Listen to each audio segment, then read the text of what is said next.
Great to be here with everyone. Been working in this position for about 5 years, so I know a lot of you already, and look forward to meeting new faces as well.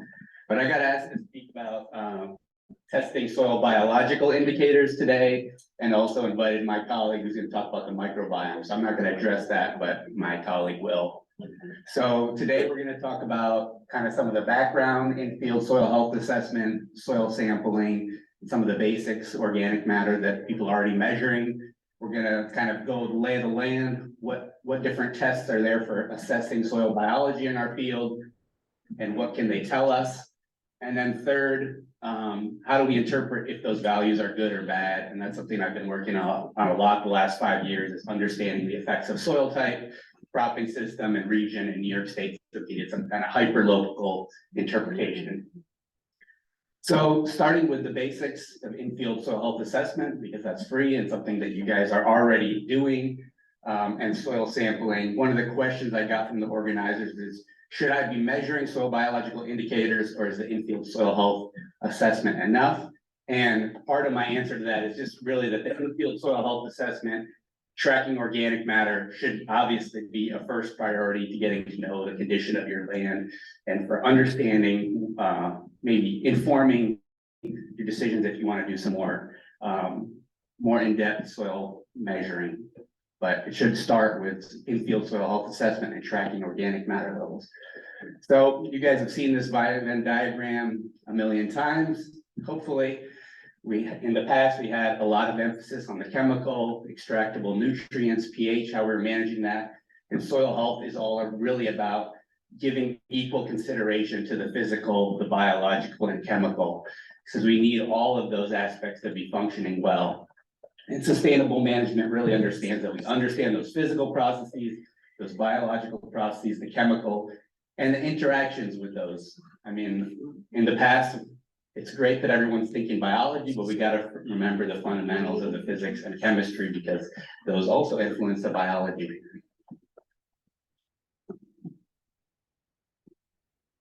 Nothing to see here. Can you click on the screen again? I just lost that.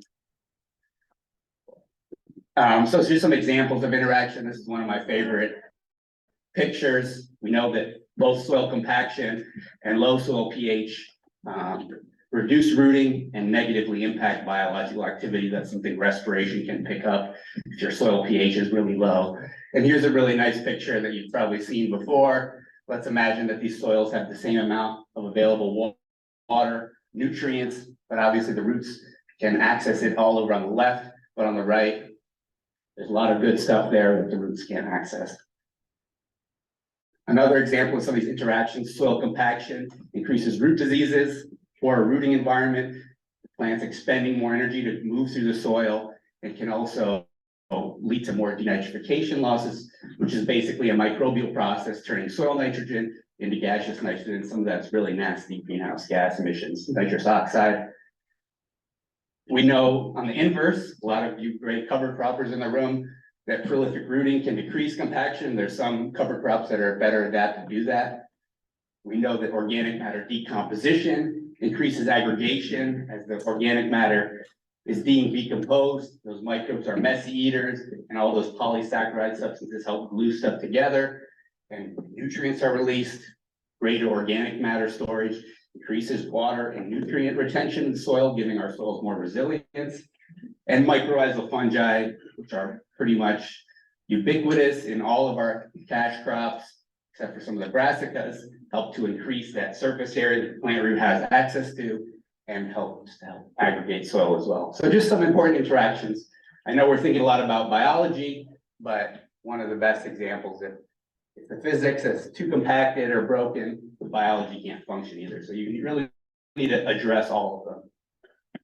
And here's a really great list of the in-field soil health assessment tools you can use in your field. This has been crafted through time, and this is a list modified from the NRCS. We have a really great list here. Soil cover, assessing how your residue is breaking down. Surface crusting, do you have that nasty surface crusting? That means you have really poor aggregate stability, and kind of evidence of that poor aggregate stability. Do you have ponding? What's your infiltration capacity? looking at penetration resistance and assessing compaction with a penetrometer. If the soil's compacted and there's not those macro pores, the roots and the biology can't function. Looking at soil structure, whether that's a slate test or visually looking at the soil structure, soil color, evidence of life, biopores. These are all really great clues to understand the condition of your land, fields that are doing better, fields that are doing worse. What are those conditions? Fields under no-till, what characteristics of those have compared to characteristics of no cover crop, no-till, and conventional tillage. So you guys have probably seen this before. This is the NRCS's in-field soil health assessment tool. Basically that same list, and this is what the NRCS uses to figure out resource concerns with their programs. So now on the total soil organic matter, this is a really core soil health indicator assessing your biology. And it's something that you're already measuring and hopefully tracking. Because most routine soil tests include this percent organic matter by loss on ignition. It's kind of the most common way of measuring organic matter. And it's a great test. So what labs are people using here? Anyone using Dairy One? Dairy One, what other labs are folks using? Spectrum, is that the main one for you guys? So probably a lot of Spectrum, and Spectrum gives organic matter, yeah. Really comment about that, different labs use different carbons. Yeah. And how long they sit for advanced management, how effective it's going to be typically more than 31. Yeah, So, no, so that's an issue, you just gotta stick with your lab, and yeah, so that is the issue. Loss on ignition is a lower, yeah. Can you just repeat that exchange there? Yeah. Dave DeGloyer mentioned Dairy One uses the New York method, which is kind of 500 Celsius for 2 hours. Spectrum, it probably uses something like 360. So depending on the furnace temperature, sometimes those results aren't comparable. I was talking to Dave Magos, he's like, damn, I switched labs and now my neighbor's organic matter is higher than me. It's like, no, it's just the way that the method's done in comparability. So he's like, maybe I should switch back so I'll be higher than my neighbor again. But so that's an issue, and we'll talk about how soil carbon is a way around that, kind of a more precise measurement. But it's a low precision tool, but it's very widely available, and it's a good tool to be tracking and understanding the condition of your land and which fields have higher organic matter and low organic matter as a result of your management. Because soil organic matter is really a keystone soil health indicator, really essential for nutrient water retention, beneficial soil structure, soil tilth, greater storage of organic nutrients to be mineralized to your crops. I mentioned before, this is how New York does it. Spectrum probably does a little bit differently because they're serving more states in New York. So tracking your organic matter is really key. And if you change labs, then some of that comparability might go out the window. Yeah. Why wouldn't there be uniformity in those tests? It's pretty much has to do with the way that they're doing it. So how hot the muffle furnace is and how long they're putting in. It's mostly the temperature. I think most people are 2 hours. And then there's also this equation here that fudges things. So there's no standards. It's like nutrients, like how PA uses Malic modified or Malic 3 and New York uses Morgan. It's kind of an annoying thing like that. It's not quite as bad as Malic being 10 times as strong as Morgan, but there's less standards than there should be, which is annoying. And more ego than there should be. And more ego than there should be. We should all be able to just agree. But carbon is one way around that. We can just get a more precise measure, hopefully. But also, if you don't change your labs and keep consistent with your methods, you'll still be able to see the signal. So if you're using Dairy One and you want some of the Cornell interpretations, just contact me. We use the same method that Dairy One uses, so that's totally something we can do. So sampling considerations, you're already doing in-field soil health assessment, you know the condition of your land really well, and you're tracking organic matter. If you want to do some of this more in-depth soil health measurements, use that as the base to inform your sampling for this soil health. the soil health testing is more expensive than your dairy one test or your standard fertility test. So you want to use your information to ask your best question. You're not going to be able to do grid sampling with a soil health, comprehensive soil health test.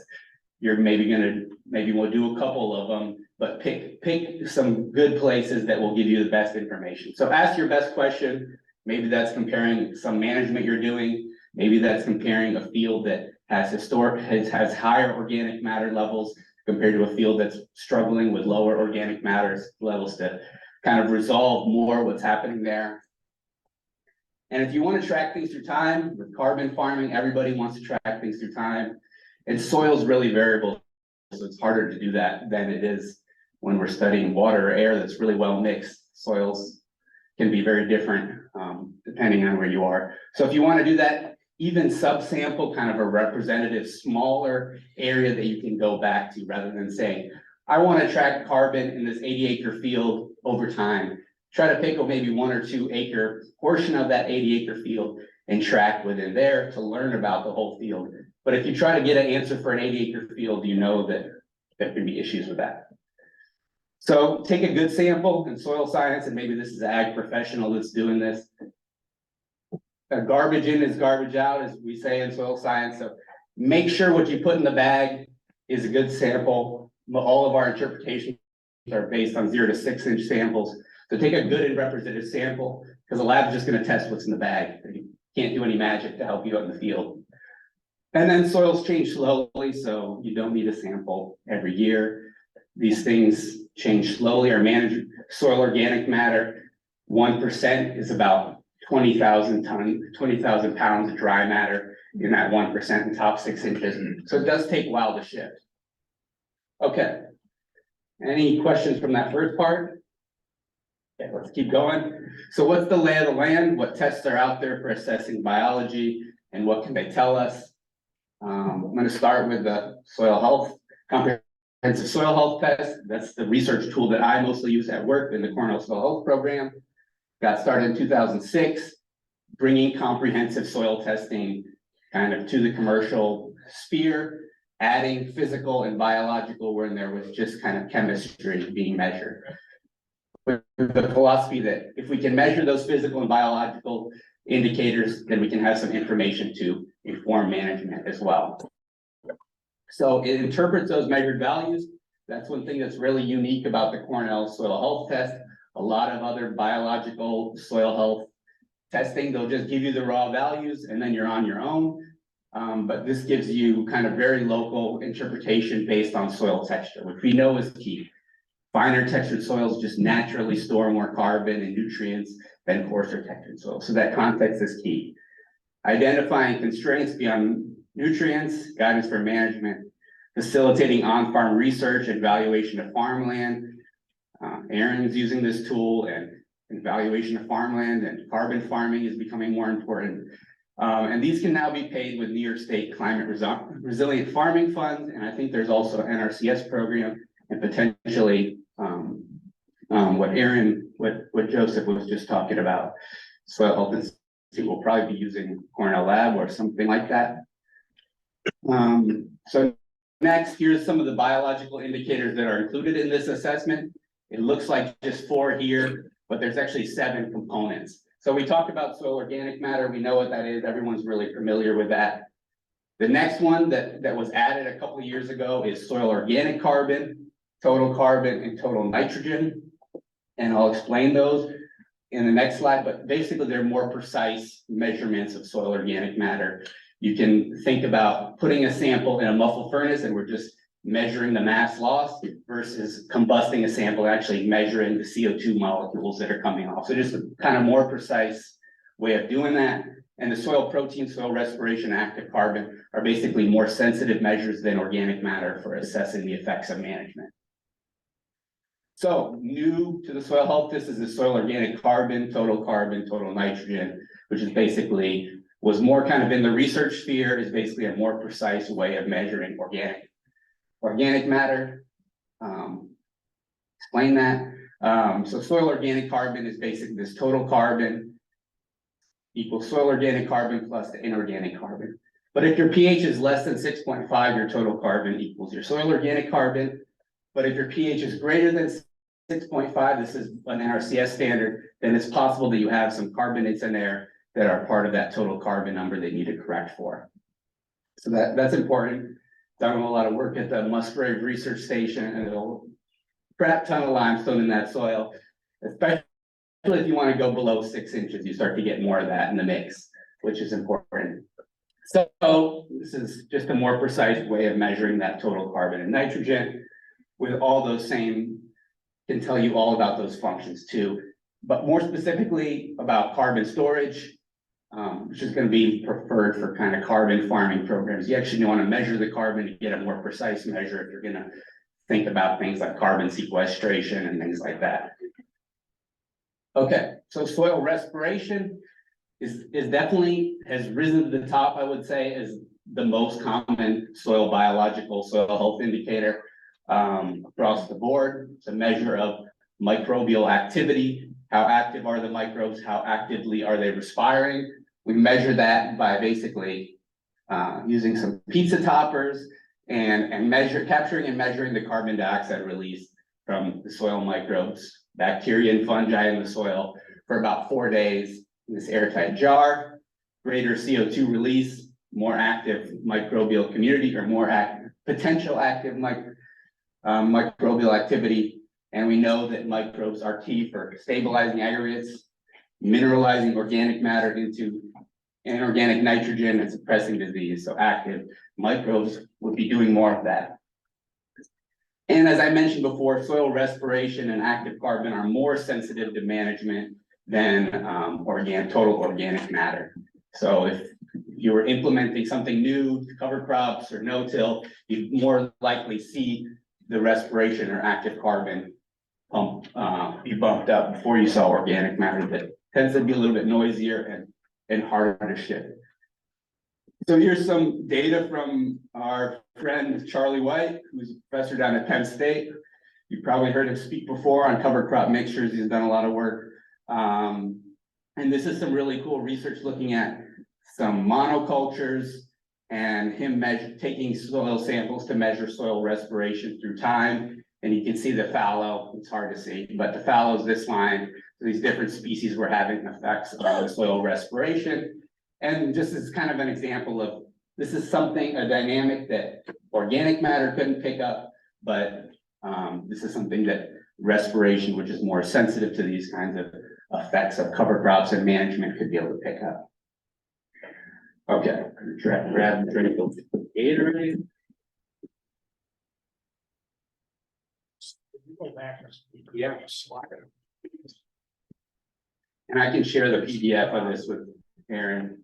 Well, it's interesting to me that looking at the dates below to see where, where the chart, how the chart jumps up. Yeah. The stuff that was put in November of the year before, and then you get up to April the following year is where you see the spikes, and it just. Yeah, and this was probably terminated here, so I think what we're looking at, where you'd be planting corn, and then this is the after effects of the cover crop. And it's interesting that peas kind of higher up there, maybe because of better quality stuff. Is that you said a mixture? It's all blended? No, this specific work was monocultures. I just associate Charlie White's name with mixtures. Okay, I'm just curious, did the mixtures really change things or synergize and make it more in that, you think, or not? A lot of what they found in this group is that usually the best, and mixtures are great, I love mixtures, but the best monoculture for specific service, maybe for bumping up respiration, the mixture doesn't usually do better than everything, but usually it kind of can do as well as the best monoculture for that. But the monoculture can hit more of those benefits then. So that's my take on mixtures. Active carbon or permanganate oxidizable carbon, that's a technical name. This is this small fraction of organic matter that's very sensitive to management. And we call it a leading indicator because of that, because we'll see a signal in that before the total organic matter. And kind of biochemically reflects kind of more phenolic, low molecular weight acids, and kind of more labile carbon, stuff that's better food for microbes potentially, and correlates really well with other labile pools that are more in the research sphere, like microbial biomass and particulate organic carbon. And it's been found to kind of be correlated to crop yield in some studies, so a useful indicator for understanding how your soil health might relate to how your crops are yielding. So I also want to name some of the other different soil health tests out there and not just be too Cornell centric. In case you're using Dairy One, these would be easy add-on if you're already using the lab. Dairy One began offering these 2 Solvita tests in 2015. The CO2 burst is very similar. It's the same concept as that soil respiration we do, but a 24-hour test compared to 96 hours. And then a SLAN, which measures labile amino. And I know less about this one. I guess the benefit, if I was going to say a benefit, is these are cheaper, but the drawback is the interpretation is just much less robust. These interpretations kind of are universal for the whole US and not dialed in for New York and not relevant for soil texture, cropping system, kind of some of the work that we've done the last 5 years to really dial that in. And I don't want to poo-poo this too much, but I have a lot of reservations about the microbiometer, which supposedly measures microbial biomass, which is a really important soil health metric. So an advantage is it's cheap and sometimes correlates with some of these soil health tests. But the last couple days, I was looking at all the independent assessments that have been done. There've been about 4 that have been done. Only 1 had kind of weak relationships with microbial biomass, and 3 had no relationship whatsoever between what microbiometer is measuring. They're saying they're measuring microbial biomass, but all the accepted measurements that they do for lab tests, chlorofluorine fumigation, substrate introduced in respiration, and PLFA, no relationship with that supposed measure. So go ahead and give it a trial, but just know that I don't think if you asked 100 soil ecologists, probably 95% would give you this.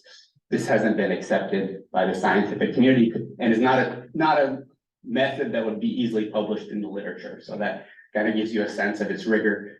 So I think it's maybe not a good standalone test. You want other information associated with that. You probably have your organic matter already, but don't use this standalone because there are still questions about it. Okay, any questions about that stuff? Actually, let's leave the questions for the end just in case I run out of time. You're good. Okay, cool. Okay, so interpretation. How do we interpret if values are good or bad? This is something I've been working on a lot the last 5 years with our New York State soil health data set. And I'll be talking about both of these things. So we've done a lot of research in the last 5 years, looking at the effects of soil texture and cropping system and region, but we're just going to talk about the first 2 on soil health outcomes in New York State. Here's some work. We're just looking at loam textures because we know that texture is a really critical thing to look at, assess management in that context. We want to compare apples to apples. We can think of a stilt loam as orange and a sandy loam as apple. So we want to compare within those groups. And this is organic matter results showing that mixed veg and pasture systems are maintaining on average. There's a lot of variability here. There's folks like Don Brand who have been at no-till and cover cropping for a really long time.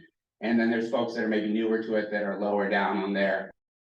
But those systems are maintaining the highest levels, dairy cropping, intermediate, manure inputs, perennial forages to help them out, get them there.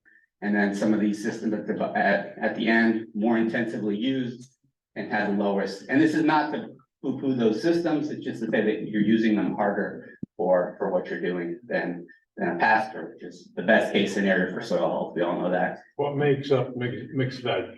This is more kind of a scale thing. These are smaller scale operations where you can dump the wheelbarrow of compost on and you can get and have more. So it's kind of an unfair comparison because you guys, some of these operations are thousands of acres, whereas these are probably all less than 10. So it is unfair. It's not, It's more of a characterization.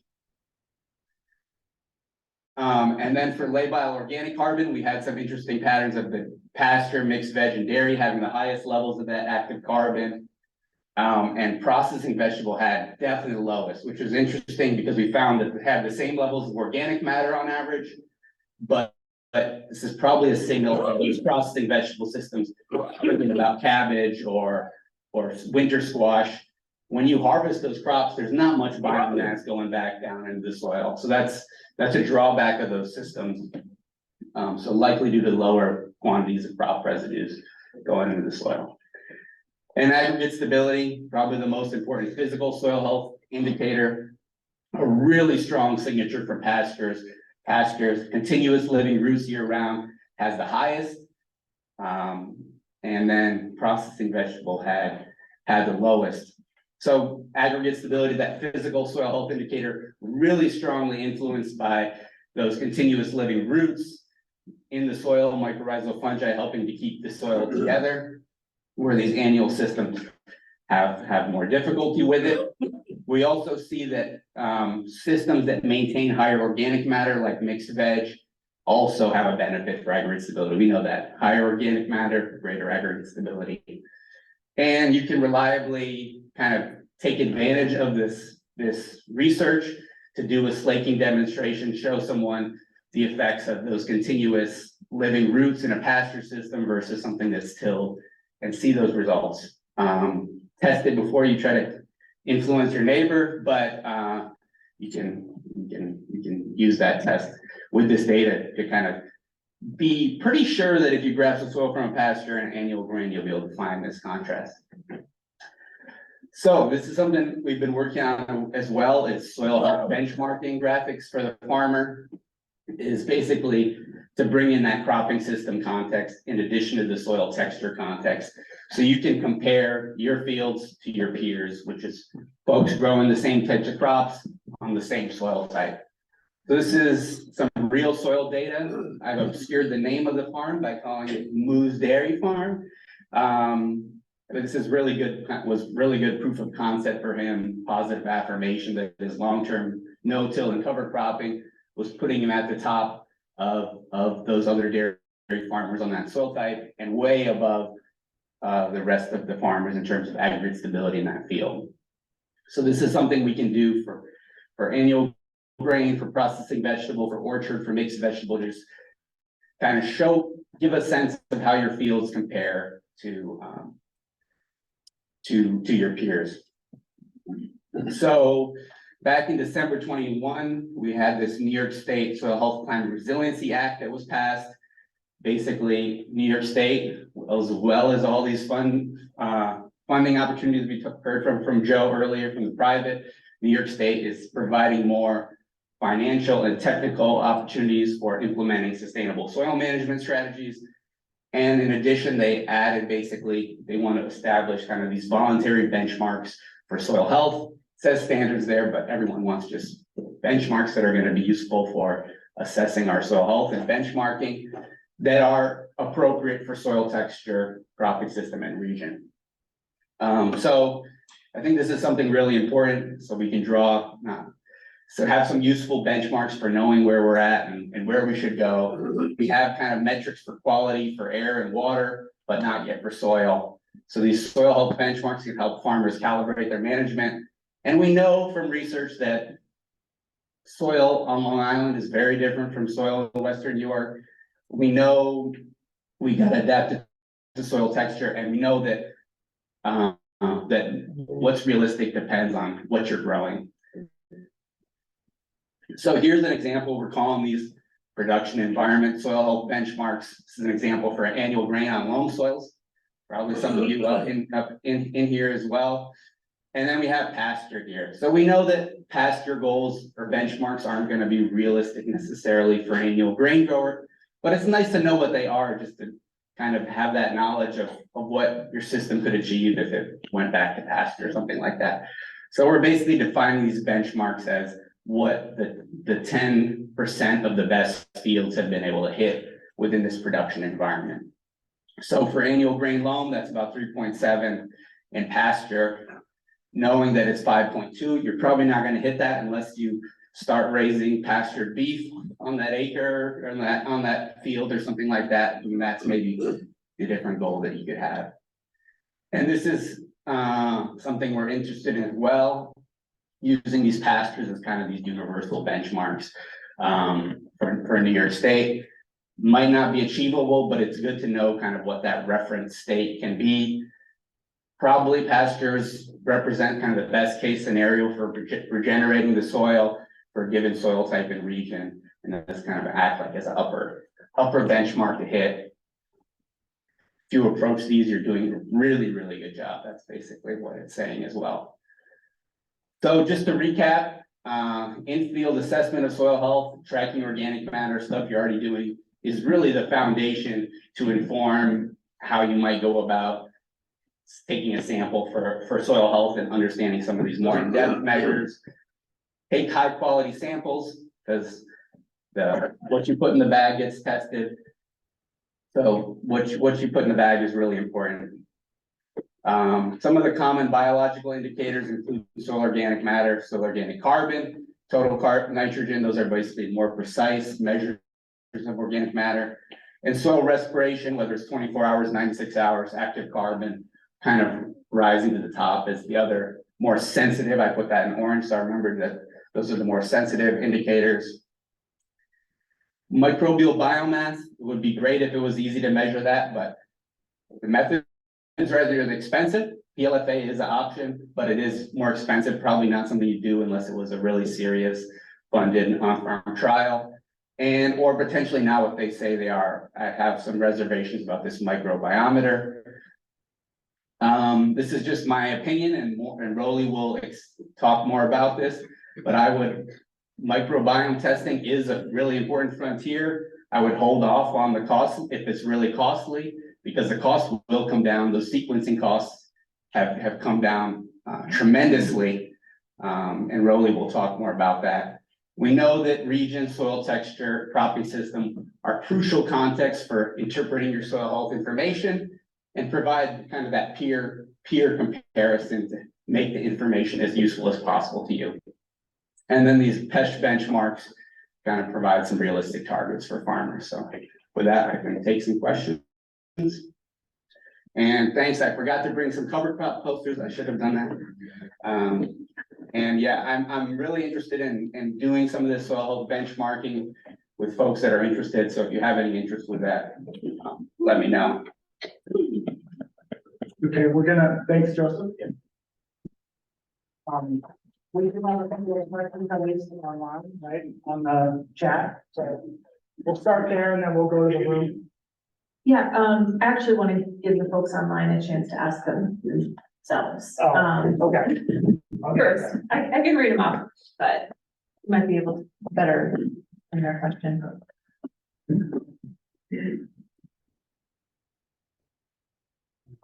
Yeah, so I would have to, okay, so yeah, so the person, so Yeah, so if someone has a question on. Dinah had a question. I don't know, Dinah, if you feel like unmuting yourself, or I can read the question out.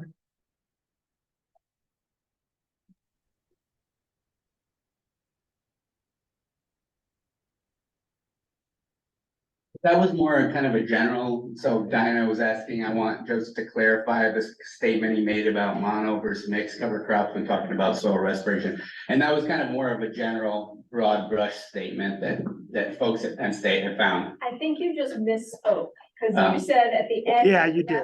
You just said monocultures tend to hit more of the boxes of services. And you meant to say mixture, yeah. No, what I meant to say was for performance in a particular service, the best monoculture usually does about as well as a mixture can do, but mixtures can hit more of that functionality than a monoculture because you're including multiple species. Well, Joseph, Okay. with a monoculture, you're gonna have. With a monoculture cover crop, you're gonna have much more of the species diversification across the soil profile than when you have a mixed species. Because when you put a mixed species in, you cut the the seeding rate down, the number of population that you have, so you don't have as high a populated per square foot as you do with a monoculture, so that, it's a diversification, and you tell me what's gonna work best, and I'll tell you what to use, but that would be my initial thought of it, that you have a lot, you know, with a mixed species, you have less of a certain species in there. Yeah, and some of those species are just really good at what they do, and if that's what you want, then that might be what you need. I didn't expect to hear that. You're Mr. 10, 12 species. Well, you're getting down to pinpointing Yeah, what you're trying to address. Other questions?